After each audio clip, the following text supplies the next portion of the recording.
सारे भाइयों को राम राम। सारे भाई बढ़िया होंगे, मस्त होंगे। तो भाई एसएससी सिलेक्शन पोस्ट फेज 11 2023 के एग्ज़ाम कल से चल रहे हैं।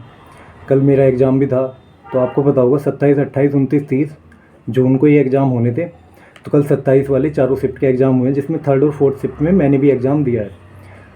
तो एग्ज़ाम का लेवल कैसा था, किस सब्जेक्ट का क्या लेवल था, इस वीडियो में मैं उसके बारे में डिस्कस आपसे करूँगा, ताकि जो आने वाले हैं उनको पता चल जाए कि लेवल क्या है, थोड़ा उनके लिए ईजी भी हो जाएगा। और भाई एनालिसिस तो यहाँ पे मतलब सोशल प्लेटफॉर्म पे है नहीं अवेलेबल, फिर भी उससे रिलेटेड क्वेश्चन मैं आपको बताने की पूरी वाली कोशिश करूँगा। तो भाई जो मेरा एग्ज़ाम था वो मेरा ION digital zone Kailashpur Roorkee में था। तो मेरा जो पहला एग्ज़ाम था वो 2 बजे से मतलब 2:15 से एंट्री थी, और उसके बाद 2:30 से 3:30 मेरा एग्ज़ाम था। उसके बाद दूसरा एग्ज़ाम जो था मेरा वो 5:15 से 6:15 बजे तक चला था। तो भाई जो मेरा पहला एग्ज़ाम था वो 10+2 वाला हायर सेकेंडरी लेवल वाला था। और जो 10th लेवल वाले थे, मैट्रिकुलेशन लेवल वाले, उन भाइयों से मेरी बात हुई थी जिन्होंने वो एग्ज़ाम भी दिया था, और मेरा वाला 10+2 और ग्रेजुएशन वाला भी। तो उन्होंने बताया था जैसे मेरा एग्ज़ाम था, तो वो बता रहे थे उससे थोड़ा सा ही लेवल डाउन था, वरना तो सेम सा ही था 10+2 के बराबर। ग्रेजुएशन वाले में थोड़ा सा उछाल था, उसके अलावा सेम से ही पैटर्न था। तो मैं आपको क्लियर पहले एक बात बता दूं कि भाई मैंने ना बहुत सारे मॉक लगाए थे प्रीवियस ईयर के फेज 11 के, और उसके अलावा नॉर्मल टेक्स्ट बुक पे जो आते हैं टेस्ट वो भी मैंने दिए थे। तो भाई कहीं ना कहीं प्रीवियस ईयर से जो लेवल था मैथ रीजनिंग का बहुत ज़्यादा ईजी था जो मैं क्वेश्चन सोल्व कर रहा था। और भाई किसी ने अगर एसएससी की तैयारी कर रखी है, CPO CGL CHSL MTS किसी भी चीज़ की, तो कहीं ना कहीं फेज 11 का जो इस बार एग्ज़ाम था वो कुछ ज़्यादा ही मतलब मैथ रीजनिंग उसमें ईजी था। ईजी टू मॉडरेट भी नहीं कह सकते, मॉडरेट तो उसमें मुश्किल से 3 से 4 क्वेश्चन थे, वरना वो लगभग टोटल ईजी ही था, मैथ भी और रीजनिंग भी। और 20 क्वेश्चन तो प्योर ईजी, जिसमें मॉडरेट अगर कह सकते हो आप 2 से 4-5 क्वेश्चन थे। तो भाई मैं बात कर लेता हूँ सबसे पहले, जब हम एग्ज़ाम से पहले आप जो है आपका जो एंट्री टाइम है आप उससे पहले पहुँच जाना 10-15 मिनट। तो जब आपका वो होगा एंट्री करोगे तो वहाँ पे एक ID प्रूफ चाहिए, आधार कार्ड, पैन कार्ड या लाइसेंस, DL वगैरह कुछ भी चल जाएगा। उसके अलावा 1 या 2 फ़ोटो चाहिए, और एडमिट कार्ड आप अपना लेके जाओगे। वहाँ एंट्री होने के बाद भाई बैग वगैरह जिसके पास होंगे वो अपना जमा कराने के बाद आपकी बायोमेट्रिक होगी। उसके बाद आप लैब में जाओगे, कंप्यूटर लैब में जहाँ भी है। उसके बाद भाई आपको जो भी 10-15 मिनट मिलेंगे उसमें आराम से बैठना है, आपको रिलैक्स होना है। क्योंकि कहीं ना कहीं अगर आपको एंजाइटी वगैरह होगी, अगर आप परेशान होगे, तो एग्ज़ाम देने में जो है ना आपका टाइम मैनेजमेंट नहीं हो पाएगा। तो भाई आपको पहले ना उस 2-4-5 मिनट में आंखें बंद करके अपने आप को रिलैक्स कर लेना है आराम से। उसके बाद आप एग्ज़ाम दोगे तो और बढ़िया रहेगा। वहाँ जैसे TCS वालों ने लिख भी रखा था हमारी लैब में कि भाई relax and all the best for your exam. तो भाई आपको भी ऑल द बेस्ट, जिन भाइयों का भी 28, 29, 30 में एग्ज़ाम है। तो मैं थोड़ा आपको रिव्यूज़ का बता देता हूँ।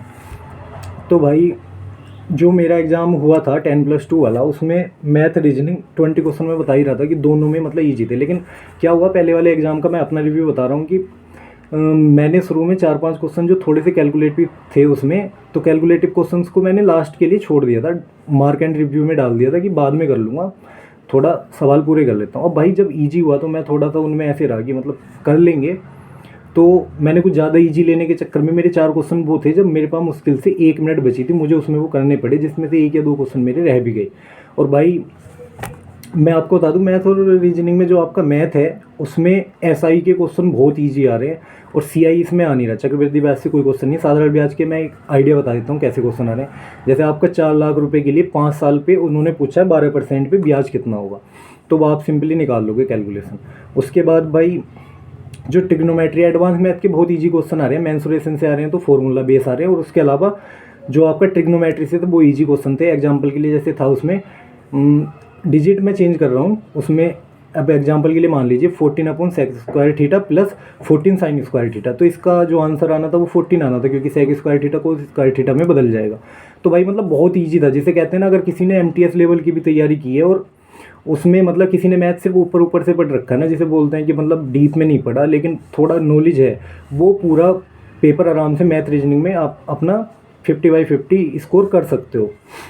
उसके अलावा भाई जो ग्राफ था DI वो बहुत इजी था, सिर्फ ऐड करके लिखना था, उसमें कोई ज़्यादा उसमें देखना नहीं था कुछ, या कुछ ढूंढना नहीं था, सिर्फ ऐड करके उसमें लिखना था। उसके अलावा भाई एक जो एग्जाम मतलब एक क्वेश्चन था वो बहुत ईजी ऐसे करके था, A+B गुणा A-B, मतलब A² - B² वाला था। जैसे मैंने लिख भी लिया एग्जाम्पल के लिए 49 × 49 - 36 × 36। तो भाई इसका बहुत ईजी था कि आप इसको कर लोगे 49 + 36 और 49 - 36। तो इसका आंसर बहुत ईजिली निकल जा रहा था, उसमें आंसर 400 आ रहा था, ठीक है। उसके अलावा मिक्सचर और एलिगेशन का थोड़ा सा मॉडरेट था।